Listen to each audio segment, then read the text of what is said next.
siquiera comulgan bajo la misma línea ideológica del gobierno cubano.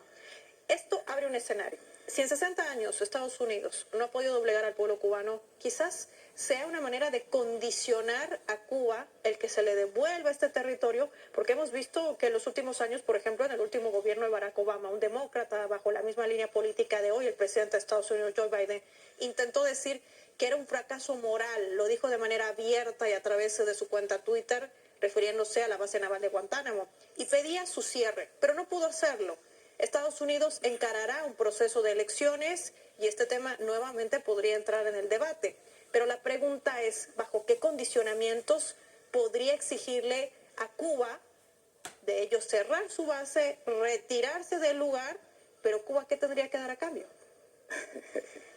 Mira, yo creo que Cuba no tiene que dar nada a cambio. ¿Por qué? Porque es una ilegalidad total, ¿no?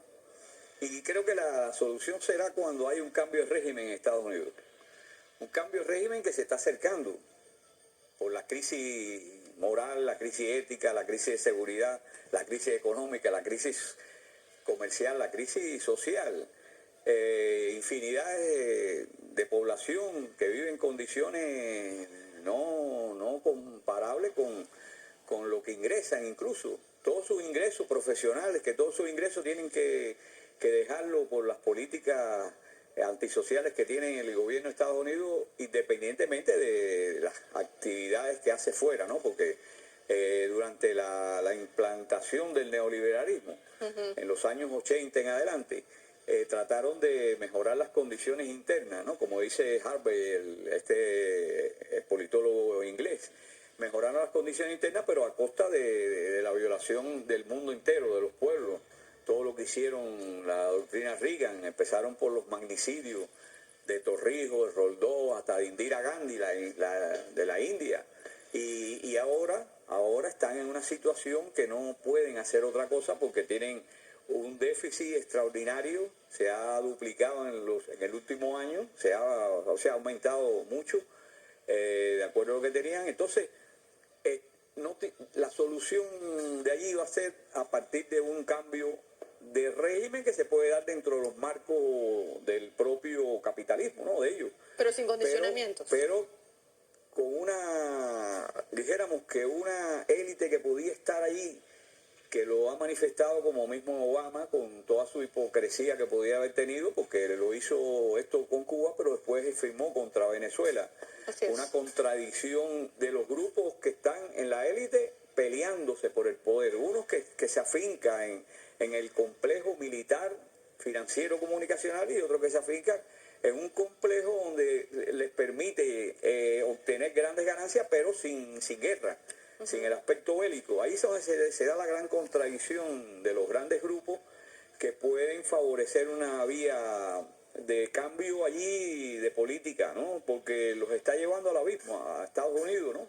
Y entonces, por el otro lado, la lucha de los pueblos que se va a mantener, se va a incrementar, y que este informe va a ayudar mucho a esa lucha comunicacional, porque permite destruir los argumentos de Estados Unidos.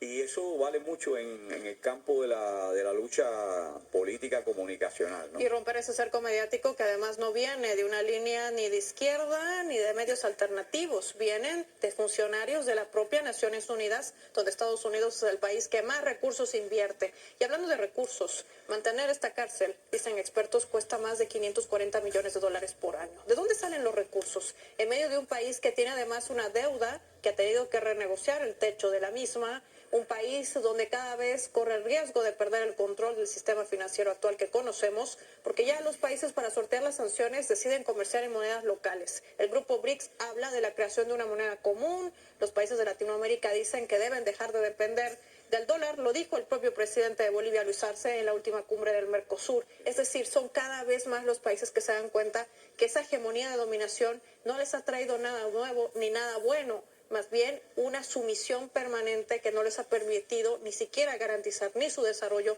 ni su crecimiento. Y no me refiero específicamente a Bolivia, sino a todos los países del mundo. Socios estratégicos que se alejan de la línea de un Estados Unidos y que prefieren acercarse a una Rusia, hoy también atacada mediáticamente por Occidente, y también a una China tratando de negociar la creación y el avance de tecnología. Es decir, podemos seguir poniendo ejemplos sobre la mesa que nos ayudan a entender este cambio de correlación de fuerzas. Exacto, como bien dice, hay un cambio de la correlación de fuerzas mundiales entre la posición imperialista y la posición del mundo multipolar, ¿no? El mundo del sur aliado con China y con Rusia. Bueno, no es normal, no es casual que China sea el principal socio comercial de América Latina, el principal socio económico y comercial de África, donde todos los problemas africanos muchos problemas africanos se están resolviendo con la ayuda de China en el intercambio de beneficio mutuo, que es lo otro aspecto que no pasa con Estados Unidos, que las corporaciones de Estados Unidos no les interesa el beneficio mutuo, les interesa su beneficio.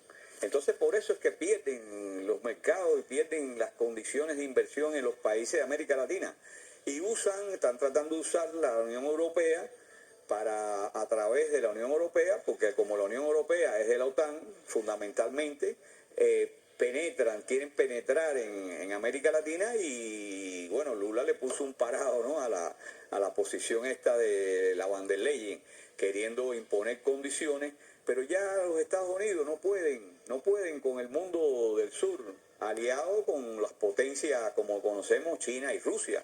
Porque en esto hay que tener en cuenta el poder nuclear que tiene Rusia, ¿no? El poder militar, que como vemos en Ucrania, con la misión especial para defender a la población que estaba siendo reprimida por Kiev y que hace un efecto muy preciso hacia las provisiones militares, hacia las armas, los vehículos militares de Kiev, y que no es lo mismo que hace Kiev, los fascistas de Kiev, que empiezan a bombardear la población civil de Ucrania. Entonces, el mundo ya está, los pueblos, y hay muchos gobiernos, como bien se expresa en Naciones Unidas, con una votación apabullante contra Estados Unidos por quitar el bloqueo a Cuba. Así es. Donde aparece de forma quizás indirecta lo de Guantánamo, porque para tener ese apoyo de 190 países que se quedan por fuera, Israel y Estados Unidos, y que es consecutivo, además. Hay que tener algunos elementos que son a veces muy conflictivos con la relación de Estados Unidos con los países aliados.